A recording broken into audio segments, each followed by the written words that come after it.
আসসালামু আলাইকুম এভরিওয়ান। আজকে আমরা আলোচনা করব ফল খাওয়ার উপকারিতা সম্পর্কে।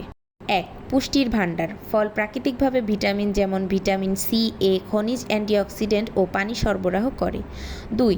রোগ প্রতিরোধ ক্ষমতা বাড়ায়। ফলে অ্যান্টিঅক্সিডেন্ট শরীরকে ভাইরাস, ব্যাকটেরিয়া ও ফ্রি রেডিক্যাল থেকে রক্ষা করে। ৩. হজমে সাহায্য করে। ফলে থাকা ফাইবার হজম প্রক্রিয়াকে উন্নত করে এবং কোষ্ঠকাঠিন্য দূর করে।